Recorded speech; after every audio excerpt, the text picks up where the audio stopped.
Ermənistan vətəndaşı Ruben Vardanyanın açıq keçən məhkəmə iclasında bir qrup zərərçəkmiş ilk dəfə iştirak etdiyindən hakim Zeynal Ağayev onları məhkəmənin tərkibi ilə tanış etdi,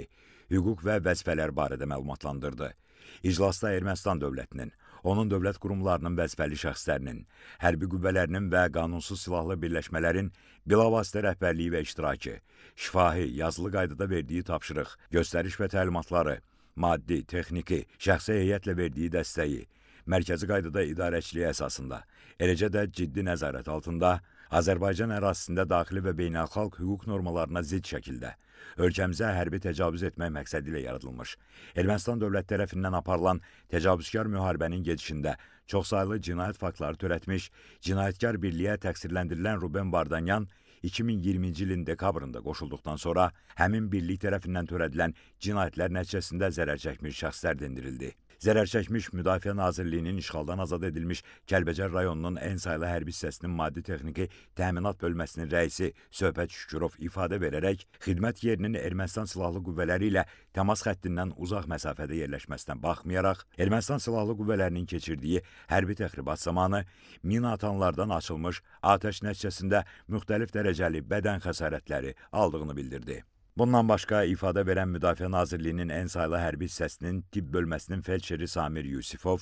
Ermənistan silahlı qüvvələrinin Kəlbəcər rayonunda geniş miqyaslı təxribat xarakterli hərəkətlər törədilməsinin qarşısı alınan zaman şəhid olmuş Azərbaycan silahlı qüvvələrinin hərbi qulluqçularının meyitlərini atəş altından çıxarmaq istəyərkən, Ermənistan silahlı qüvvələri tərəfindən atılmış mina atan mərmisinin partlaması nəticəsində müxtəlif dərəcəli bədən xəsarətləri aldığını dedi. Məhkəmə istintaqı zamanı dindirilən zərərçəkmişlər Samir Kərimov, Orxan Nəcəfov, Əliyar Məmmədov, Əli Qarazadə, Qurban Qurbanov, Hüseyn Bala Sayıllı, Rəhman Qasımov, Ülvi Musayev, Ruslan Əliyev, Bəxtiyar Salmanov, Ariz Qəhrəmanov, Azər Abdullayev, Tofiq Abışov, Asif Mikayıllı, Qasım Qəribov, Anar Nəbiyev, Ehtiram Səmədov, Rəşmi Hümbətov, Ceyhun Rızaquliyev, Yunis Abdiyev, Dilqəm Səfərov, Əhməd Əhmədzadə və digərləri təqsirləndirilən şəxs Ruben Vardanyanı media və sosial şəbəkələr vasitəsilə tanıdıqlarını,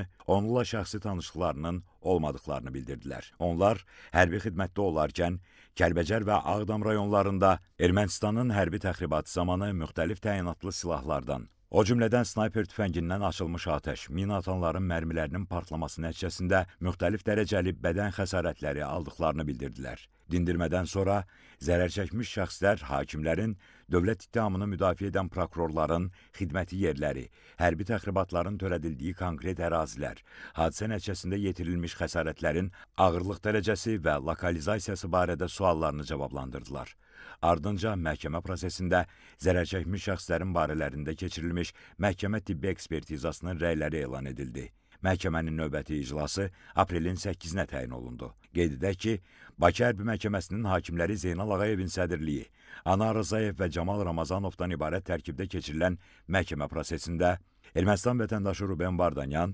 Azərbaycan Respublikası Cinayət Məcəlləsinin bir çox maddələri, o cümlədən təcavüzkar müharibəni planlaşdırma, hazırlama, başlama və aparma, əhalini deportasiya etmə və məcburi köçürmə, işgəncə, muzdulluq, terrorçuluğu maliyyələşdirmə maddələri ilə ittiham olunur. Təqsirləndirilən şəxs bildiyi dildə, yəni rus dilində tərcüməçi, habelə müdafiəsi üçün özünün seçdiyi vəkillə təmin olunub.